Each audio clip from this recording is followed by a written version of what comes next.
sont des responsables militaires maintenant qui nous font la gentillesse d'être avec nous pour nous donner un éclairage. Celui des scénarios stratégiques, notamment entre États européens, car une nouvelle ère de la défense passera sans doute par la mise en place de nouveaux partenariats stratégiques. Il existe d'ores et déjà celui que nous avons choisi de vous présenter ce matin, un exemple sûrement très instructif sur le sujet. Il s'agit du partenariat capacité motorisée, qu'on appelle sous son petit nom de CAMO, capacité motorisée, vous avez compris, entre les armées de terre belges et françaises. Et nous avons donc la chance et l'honneur d'avoir deux bons connaisseurs du dossier, je crois qu'on peut dire ça, pour nous en parler. Sylvie, c'est vous qui les accueillez. Qui sont vos invités que vous allez pouvoir conduire sur scène avec vous? Je vous invite, mon général, à arriver ici. Je vous invite à alors, vous pouvez passer par les côtés. Il y a un micro pour chacun.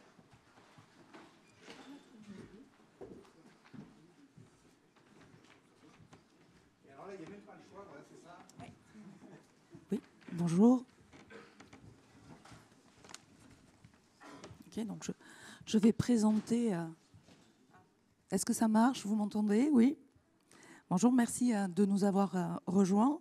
Donc on va bienvenue dans cet amphithéâtre. Je vais vous présenter mes deux interlocuteurs aujourd'hui, avec qui vous pourrez échanger bien sûr. Vous entendez? Ok. Avec lesquels vous pourrez échanger bien sûr au terme de leur présentation respective. Je vais commencer par Jean-Paul Bougnier. Bonjour monsieur. Bonjour commandant. Vous êtes né en Belgique, donc à Huy, en 1970. Vous commencez votre carrière militaire à 16 ans comme cadet à l'école royale des cadets et vous allez la poursuivre principalement sur 3 voies. D'abord dans les opérations et le commandement d'unités de combat, blindées et d'infanterie, notamment en Allemagne. Vous rejoindrez plus tard Strasbourg et l'Eurocorp, où vous serez en charge du planning des opérations. Alors, les ressources matérielles de l'armée belge vont aussi vous occuper pendant plusieurs années, et notamment les équipements et les systèmes d'armes terrestres et leurs munitions. Ensuite, au cabinet du chef de la défense, vous allez vous dédier à la stratégie. En 2016, vous participez à la rédaction de la vision stratégique pour la défense, un document dans lequel vous rappelez le rôle précurseur que la Belgique doit avoir dans la défense européenne. Vous connaissez aussi bien ces lieux, l'école militaire, puisque vous avez suivi le cours supérieur d'état-major de l'école de guerre, ici à Paris, et vous avez aussi été à l'école de l'OTAN, en Allemagne. Enfin, vous êtes nommé en juin dernier commandant de la composante terre. Et puis en octobre, aide de camp de Sa Majesté le Roi. C'est bien renseigné. Oui, vous confirmez? Je confirme. Général, vous êtes diplômé de Saint-Cyr et vous choisissez les troupes de marine. Après plusieurs commandements, vous êtes engagé dans les opérations Épervier au Tchad, Oryx en Somalie, en ex-Yougoslavie à Sarajevo. Vous allez aussi servir en Polynésie, puis être déployé en Albanie, en République centrafricaine, plus tard en Côte d'Ivoire, dans le cadre de l'opération Licorne. Vous connaissez vous aussi bien l'école militaire, puisque vous avez fait l'école de guerre, le CHEM et l'IHEDN. Vous connaissez aussi bien le Palais Bourbon, un peu plus loin, puisque vous avez œuvré aux bonnes relations de l'armée et du Parlement, notamment en participant à l'élaboration de la loi de programmation militaire 2009-2014, oui. Adjoint au chef de l'état-major particulier du président de la République à l'été 2012, à partir de l'été 2012. Là, vous êtes chargé des opérations militaires, de la programmation militaire, encore une fois, et du budget de la défense. Et en juillet 2021, vous êtes élevé au rang de général d'armée et nommé chef d'état-major de l'armée de terre. Voilà, merci à vous. Ok, je pense que lequel veut commencer? Lequel veut prendre la parole? Général. Je vais peut-être commencer en rendant un hommage, en saluant l'ensemble des auditeurs présents et en rendant un hommage particulier au général Rachmadou, un de mes prédécesseurs, Je lui dois cet hommage. Et pourquoi je lui dois cet hommage en introduction? C'est aussi parce que nous allons parler de CAMO, ce partenariat franco-belge ou belgeo-français, et que ça n'est pas un partenariat d'un moment, c'est un partenariat profond. Et ce partenariat profond, il a été préparé depuis plusieurs années. Aujourd'hui, il se déploie. Il est un partenariat d'avenir parce que ça n'est pas seulement une question d'équipement, c'est une question de solidarité stratégique, c'est une question d'organisation commune, c'est une question d'avenir et de responsabilité à prendre ensemble en Europe. Et ça a été quand même préparé de longue date, et notamment sous l'autorité du général Rachmadou. Peut-être 2 points. Pour ne pas être trop long, ce premier point que je souhaiterais développer, c'est le fait que CAMO est effectivement une ambition capacitaire. Et cette ambition capacitaire, dans l'ensemble de son spectre, de reste, je vais y revenir, est adaptée aux conflits d'aujourd'hui et surtout aux conflits de demain. Pourquoi? D'abord, parce que CAMO découle d'une analyse partagée du champ de bataille futur. Alors, ça a été lancé en 2018 sur la base des travaux de la bataille, du champ de bataille de 2030. Ce qui est survenu depuis. Est-ce que ça remet en cause cette analyse qui a été une analyse prospective? Mon analyse, et je ne sais pas ce qu'en dira Jean-Paul, ce qu'en dira le général Bonnier, c'est que non, ça confirme l'analyse que nous avions faite, qui était notamment celle, et je vais le développer, qu'en dépit du changement d'une ère stratégique, il y a un certain nombre de fondamentaux de la bataille et du combat aéroterrestre qui demeurent.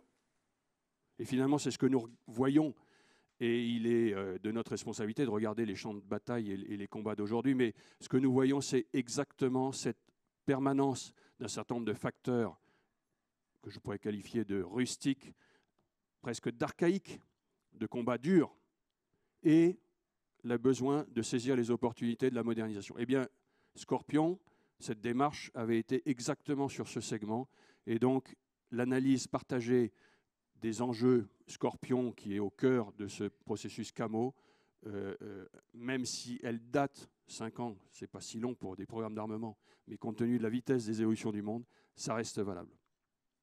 Scorpion, et c'est mon deuxième point, c'est un bond technologique. Il faut en être conscient. Le cœur de Scorpion, alors avant de commencer par le cœur de Scorpion, qu'est-ce que Scorpion? Il peut y avoir plusieurs explications, plusieurs périmètres.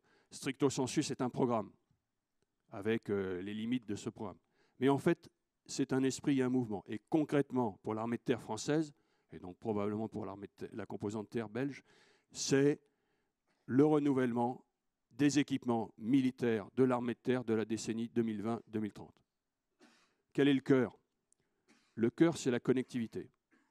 Le cœur, c'est le combat collaboratif permis par cette connectivité, avec une volonté au cours de la décennie 2030 d'approfondir cette connectivité sur la base d'un certain nombre d'outils techniques, etc., de façon à passer de la vétronique, c'est-à-dire du fait que chaque équipement, chaque véhicule, chaque entité se défend grâce aux capacités technologiques, à la défense collaborative, c'est-à-dire que plusieurs entités sont capables de communiquer et d'échanger des informations opérationnelles dans un rythme suffisant pour pouvoir se défendre l'une l'autre, et à l'agression collaborative, dans un approfondissement et un élargissement continu au cours de la décennie.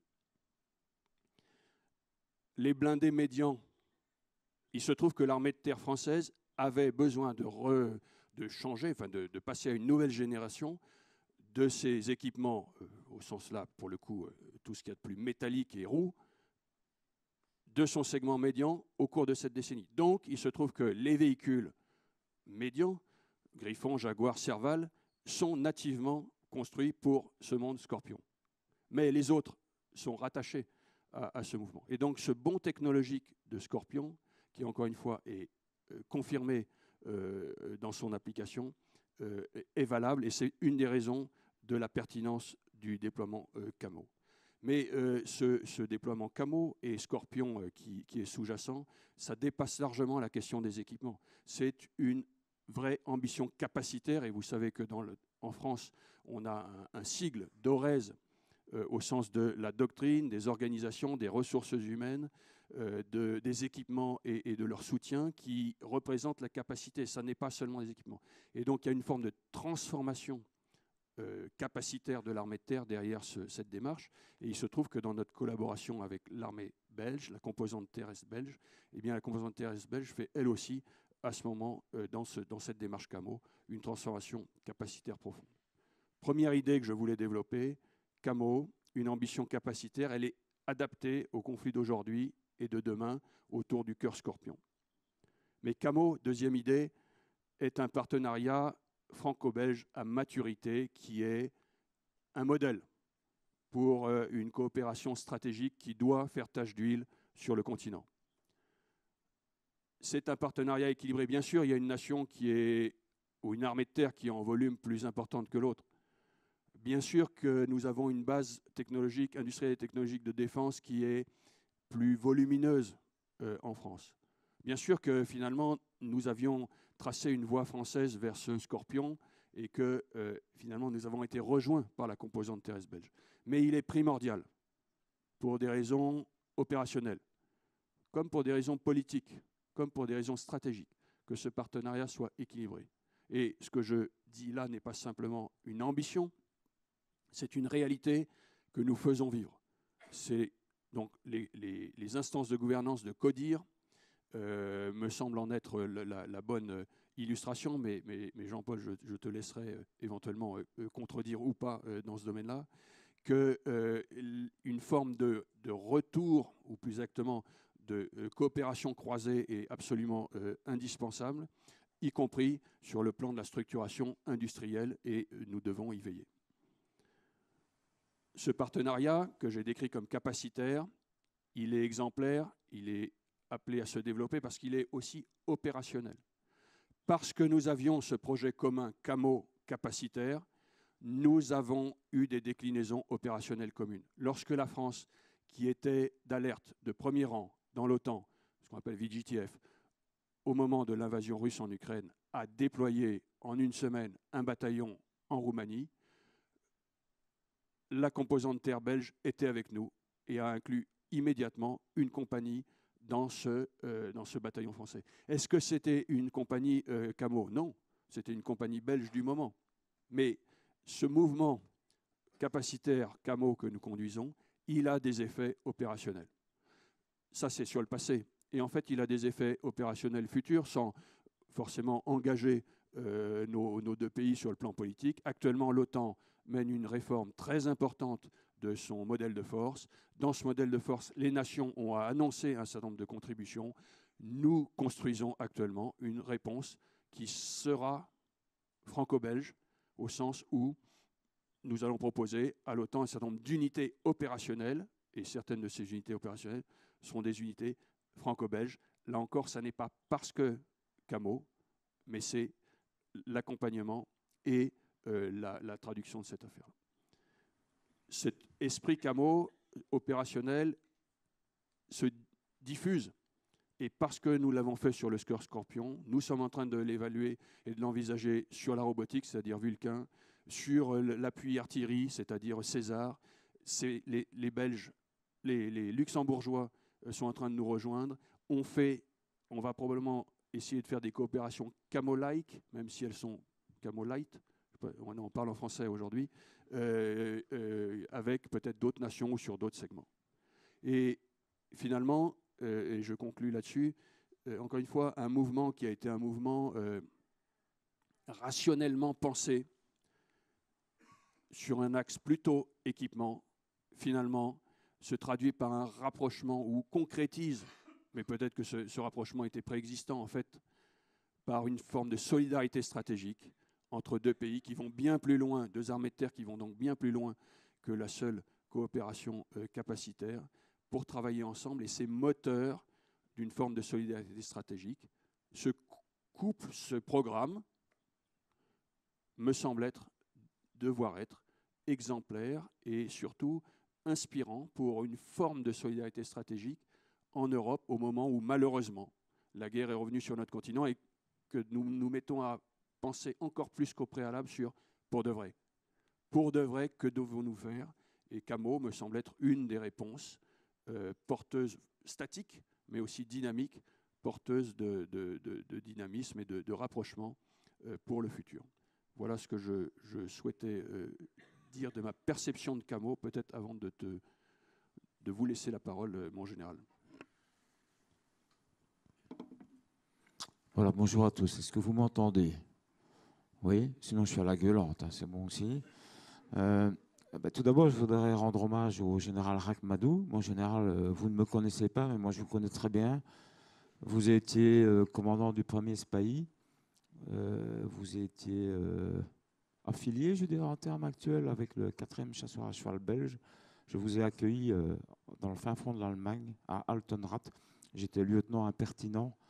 Et j'ai eu le plaisir de vous accompagner lorsque vous étiez donc colonel chef de corps du 1er SPAI. Ne me demandez pas la date, vous avez peut-être une meilleure mémoire que moi, mais je ne me souviens plus, ça doit être dans les années 90, 90, comme on dit à Paris. Voilà. Voilà, donc je vous remercie pour l'invitation. C'est un plaisir pour moi d'être ici aujourd'hui. C'est la première fois que j'échange sur Camo avec un auditoire principalement français. Et c'est très important pour moi, c'est un plaisir pour moi d'être ici. La perception des choses et la collaboration, une collaboration binationale en fait partie, est parfois fort différente d'un pays à l'autre. Cette collaboration, le général Schill l'a dit, elle est exemplaire. Et je vais illustrer, donner quelques exemples et vous expliquer pour moi. J'avais préparé un texte un peu plus formel, je pensais me retrouver derrière un pupitre, mais donc je vais un petit peu être un petit peu plus freelance.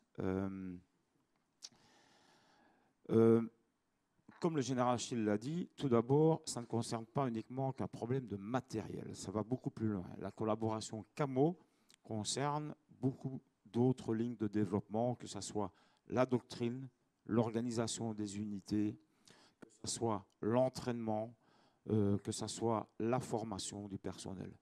Okay. Au niveau des matériels, tout sera rigoureusement identique. Toute différence ou toute déviance entre un griffon belge et un griffon français, un jaguar belge et un jaguar français, un César belge et un César français, devra m'être argumenté, justifié, des arguments en béton, sans quoi ce sera refusé de mon côté en tout cas. Il est très important que cette interopérabilité qui est en train de se mettre en place ne diverge pas à partir d'un certain moment. Toute divergence pourrait mener à des quiproquos et à des malentendus sur le terrain. Collaboration binationale, etc. Bon, au-delà du politiquement correct, je crois qu'il est fondamental que nous atteignions une opérationnalisation de cette collaboration. Dans le cadre de Camo, on ne collabore pas parce que ça fait bien au niveau politique de dire qu'on fait des choses ensemble. Le but final, c'est que sur le terrain, nous puissions engager des forces, que nous parlions le même langage, et je ne parle pas de la langue française, je parle du langage tactique, qu'un terme bien défini signifie la même chose pour un officier français que pour un officier belge, que le commandant du régiment français puisse exactement employer les mêmes termes et qu'il soit bien compris par son commandant de compagnie belge. C'est ça l'intérêt final.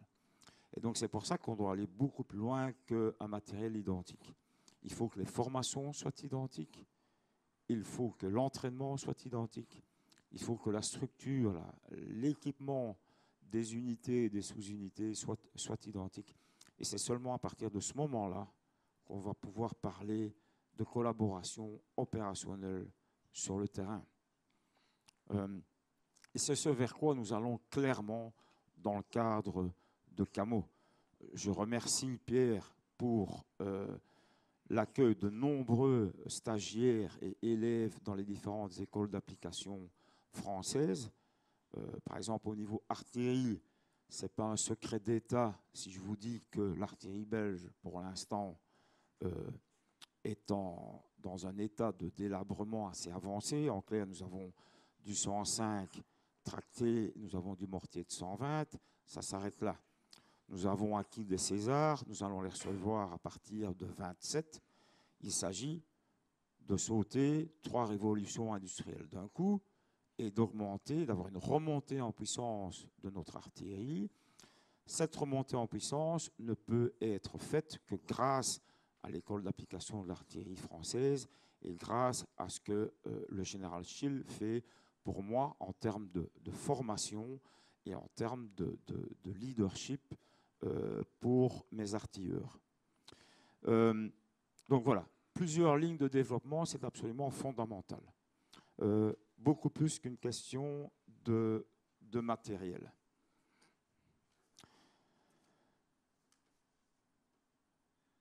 Le partenariat est déjà une réalité. Okay. Camo n'existe pas encore en tant que tel. Nous n'avons pas encore en Belgique un seul Griffon, un seul Jaguar.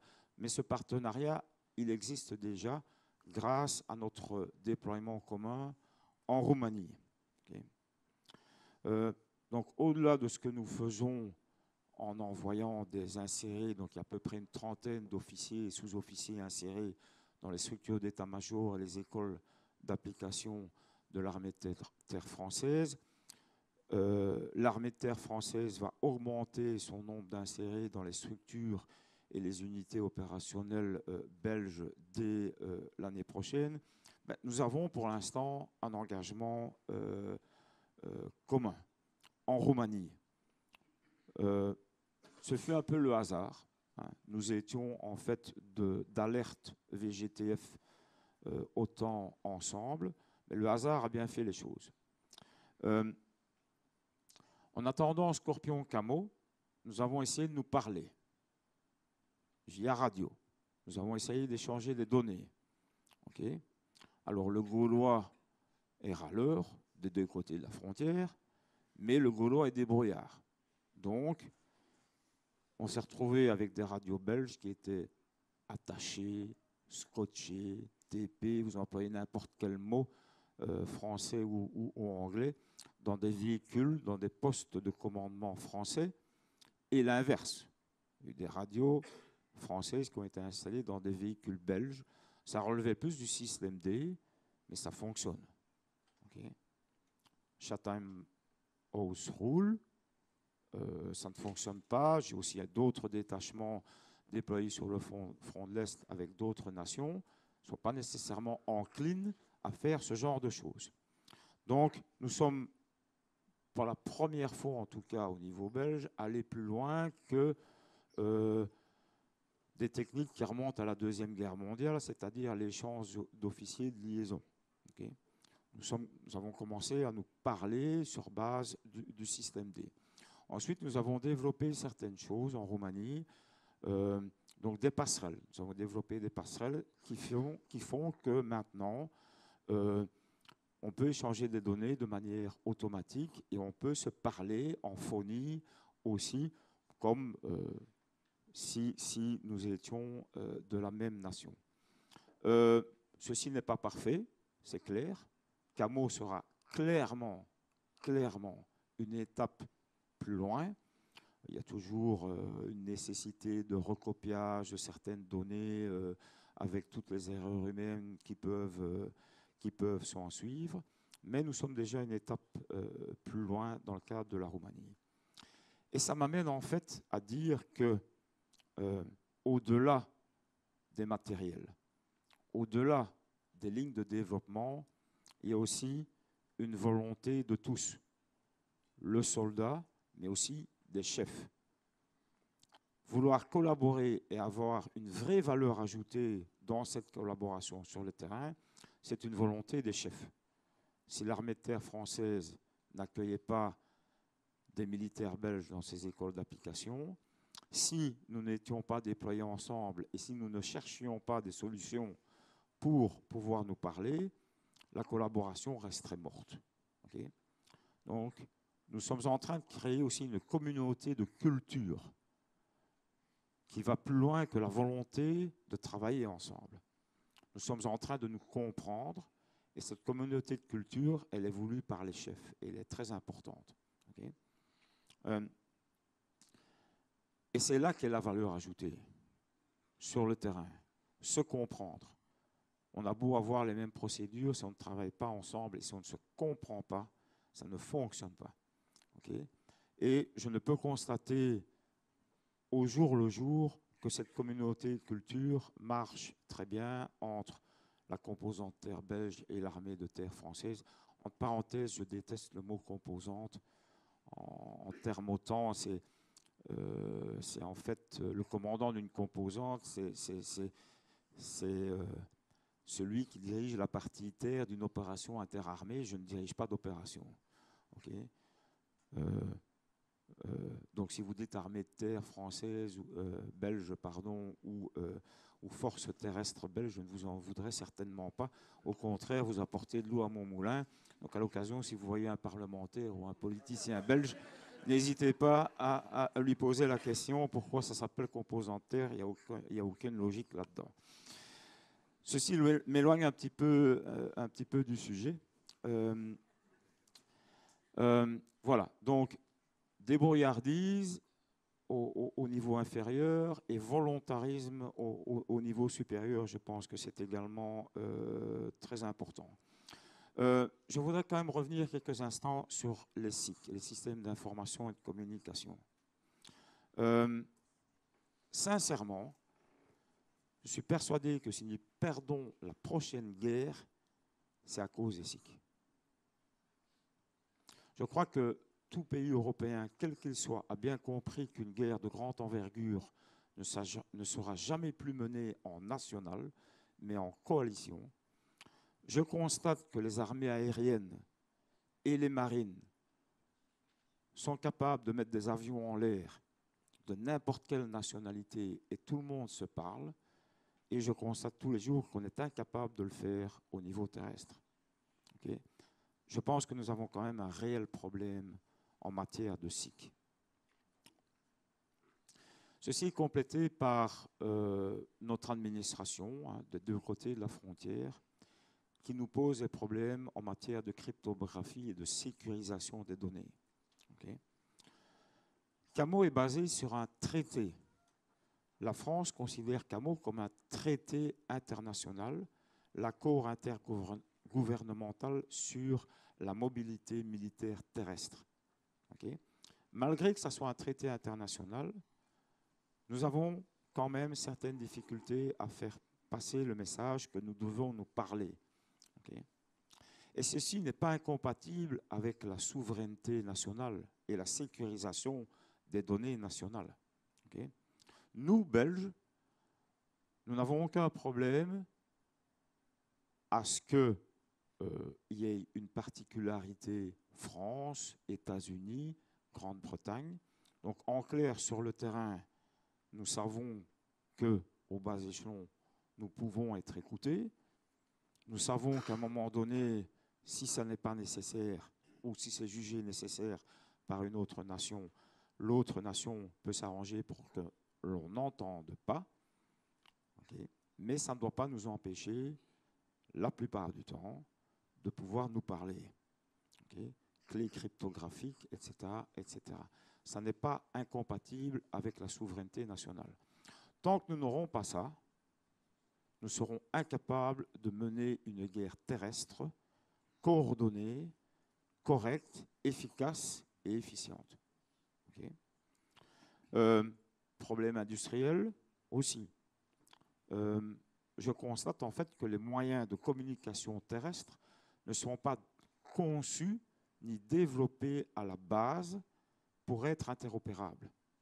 Il est très difficile de venir se joindre à un programme d'armement qui est déjà en cours. C'est ce qui s'est passé avec CAMO. Nous avons pris le train en marche.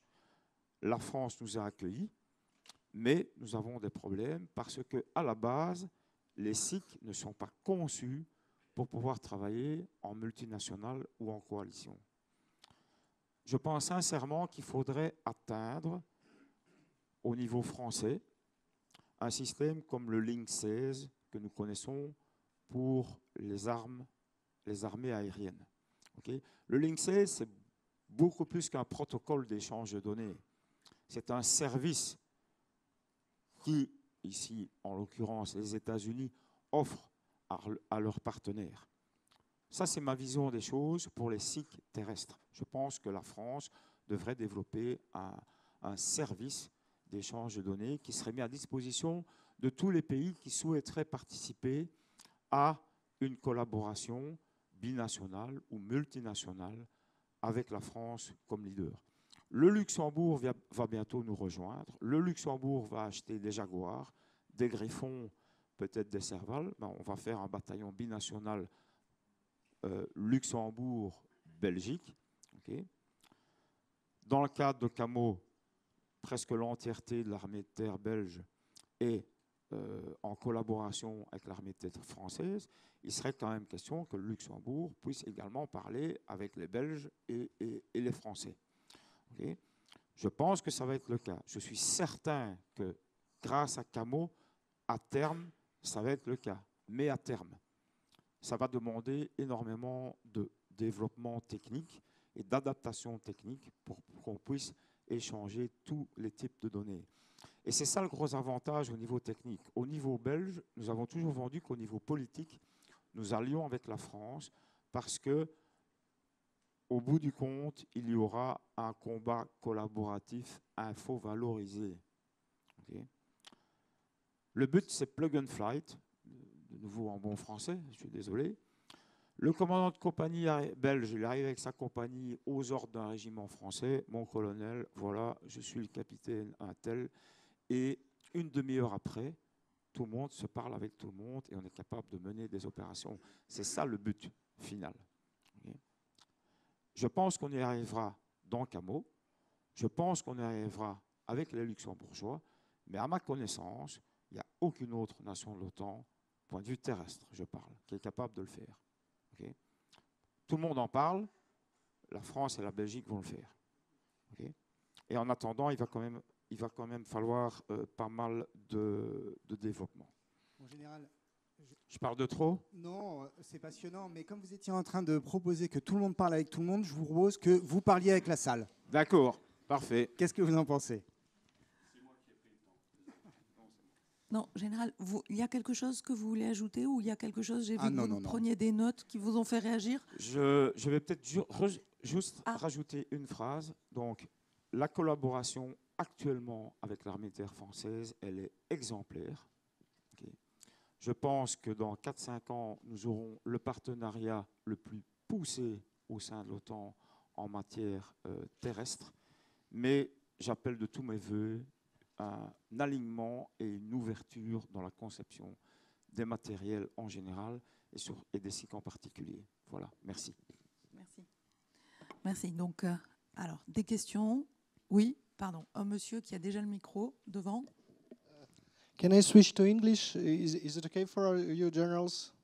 Okay, so I want to ask to General Jean-Paul. I live in Belgium, and thank you first of all for this beautiful country for hosting us. I observe that now in Belgium start a lot of politician process because you have the election in national parliaments, and I was surprised that the politicians, they avoid topic of army. They even scared it. So they talk about the doctors, teachers, about the policemen, but they don't talk about the militaries. And I was very surprised when I started talking with the Belgian people. They say for me that the prestige and image of Belgian army, it's destroyed, and the society not love them very much and respect them as they should, how I think.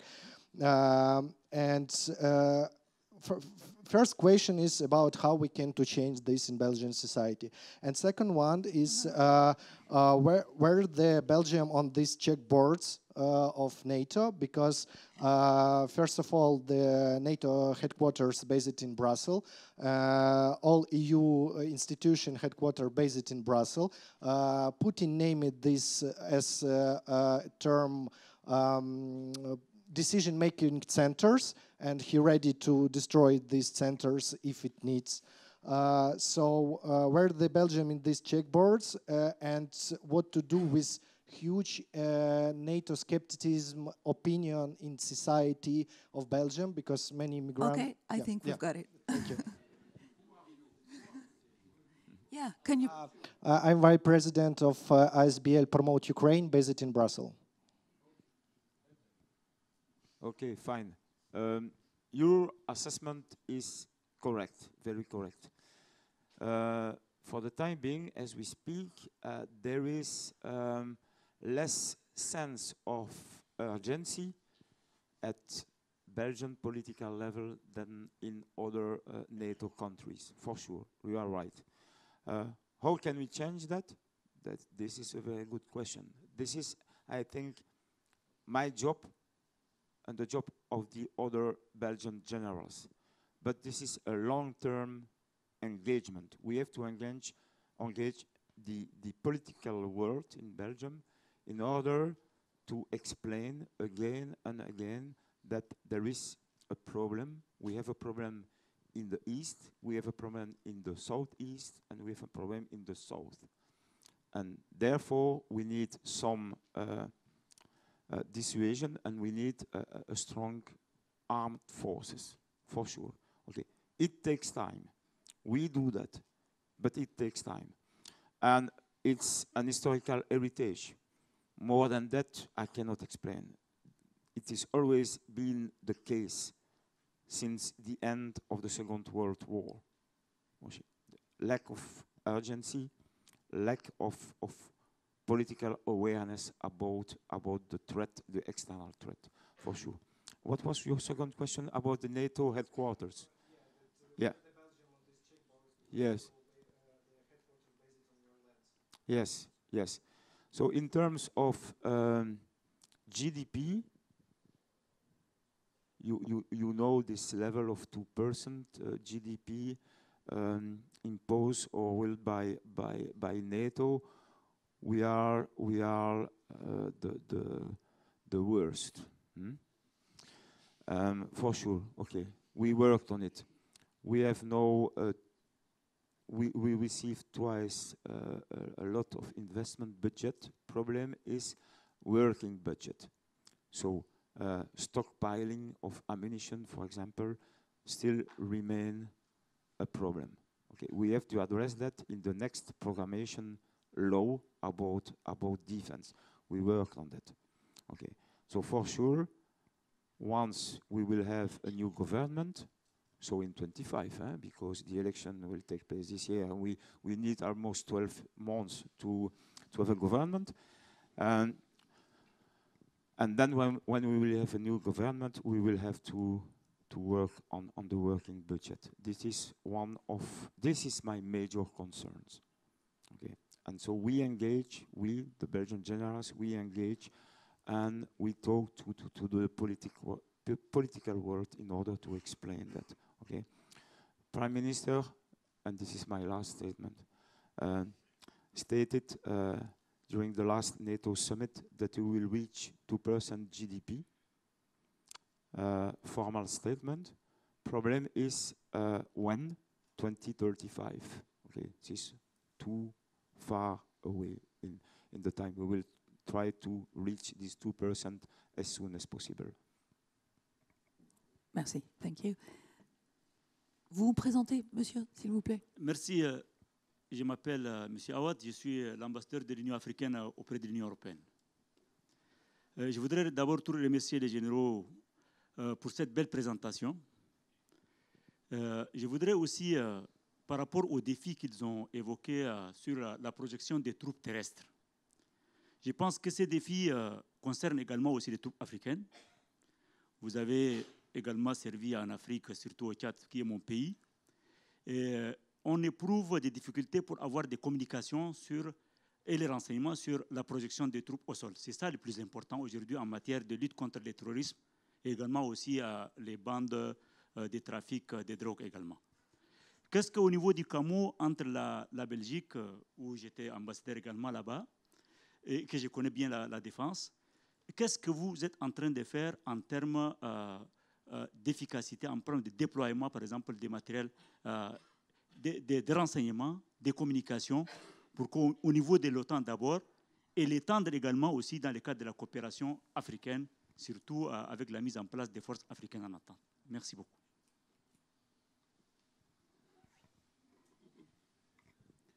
Excellence. Peut-être une réponse française de mon côté.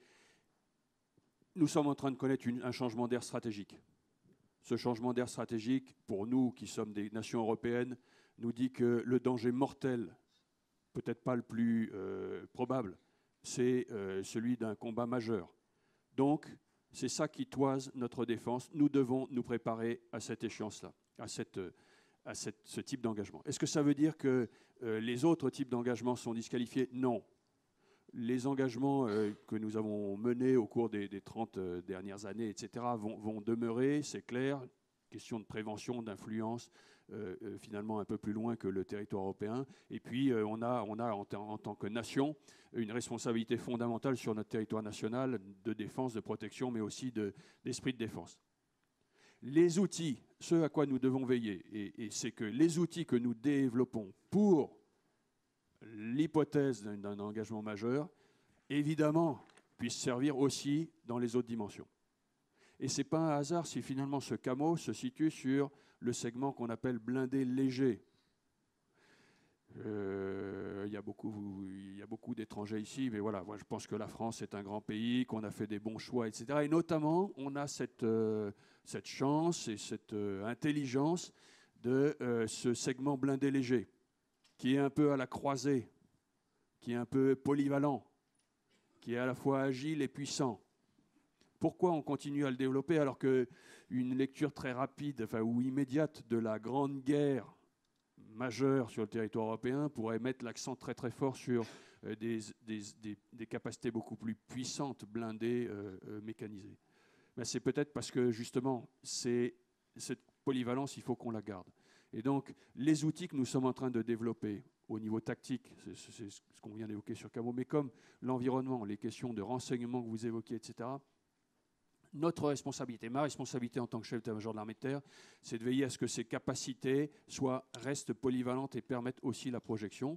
Et donc, justement, ces blindés légers, une des limites que nous nous mettons, et je finis là-dessus, c'est aussi son poids et sa capacité à être embarqué dans des avions pour pouvoir avoir la mobilité stratégique. Pourquoi on choisit la roue alors que la chenille serait plus efficace en principe sur le plan opérationnel? C'est parce que la roue, ça permet la mobilité stratégique et que des engagements aux côtés de partenaires dans des espaces immenses tels que ceux de votre pays d'origine, ça reste une dimension importante et que c'est un bon équilibre. Donc voilà, il se trouve que ce partenariat CAMO se trouve justement sur ce segment et me semble être adapté à une polyvalence maximale.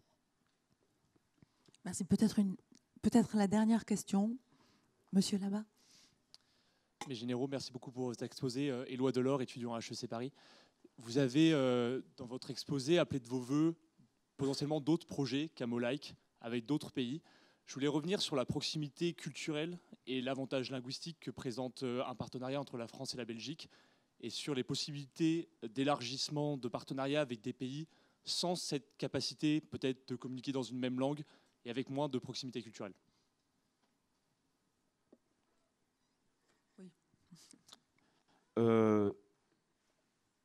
60% des Belges ne parlent pas le français. Parlent néerlandais. Donc, au niveau officier, oui, tout le monde est censé être bilingue et c'est le cas. Ça ne nous empêchera pas de travailler au niveau tactique le plus bas. Mais je pense que j'ai connu il n'y a pas très longtemps une brigade d'alerte OTAN VGTF avec 16 nations différentes.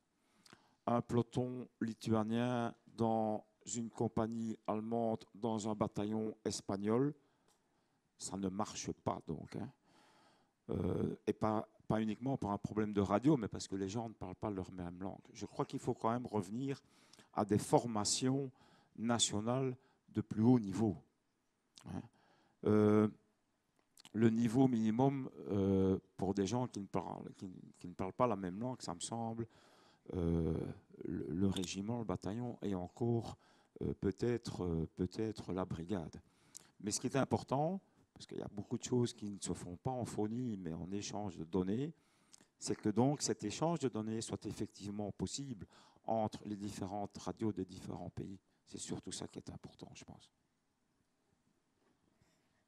Peut-être un rebond rapide pour dire que je pense que c'est un peu, au moment où je l'ai prononcé, l'histoire Camo-like et Camo-light, c'est un peu trompeur. Je pense que le partenariat franco-belge, il est unique. Et il va loin. Maintenant, est-ce que parce qu'il est unique et qu'il va loin, il n'est pas susceptible d'être exemple ou quelque chose qui nous apprend pour faire d'autres partenariats? Si, c'est le cas. Il faut que nous regardions ce qui a marché, mais tout en se disant, très bien, mais qu'a-t-il d'unique et quelle serait une bonne ambition par ailleurs? Premier point. Deuxième point, et je rebondis sur le côté plug and fight, sur le côté, sur ce que vient de dire le général Bonnier. Malheureusement, les forces terrestres sont enfermées dans une réalité qui est une réalité territoriale au sens de la dispersion. Nous n'avons pas la mobilité qui permet de circuler finalement d'une zone à l'autre de manière extrêmement facile. Il faut passer par un vecteur. Nous sommes attachés à ce côté humain des choses et culturel. Et cette dimension fondamentale des forces terrestres amène des contraintes sur la notion de plug and fight. On n'arrivera jamais à avoir au niveau du soldat le plug and fight au sens je te détache à tel endroit, tchac, on te branche et c'est bon, tu es opérationnel. Ça c'est vrai pour une force aérienne parce qu'il y a des centaines de vecteurs mais pas plus que des centaines. Et on a pu entraîner les pilotes de manière extrêmement approfondie pour qu'ils sachent faire ça. Ça n'est pas vrai au niveau naval pour lequel finalement on a créé naturellement des grumeaux qui s'appellent des bateaux qui font que ces bateaux sont quelques dizaines. À l'intérieur, ça peut parler un langage différent, mais de toute façon, la sortie là. Terrestre, c'est beaucoup plus quantique, c'est beaucoup plus aléatoire, c'est beaucoup plus rugueux. Et donc la question de à quel niveau faisons-nous les passerelles entre deux nations, c'est une vraie question. C'est une question qui dépend de l'intensité du combat. On peut réduire ce niveau. Donc, les niveaux normaux, c'est au niveau d'un corps d'armée, c'est au niveau d'une division, c'est au niveau d'une brigade. On peut essayer de réduire ce niveau. Mais à ce moment-là, il faut une communauté culturelle et tactique et capacitaire qui soit travaillée.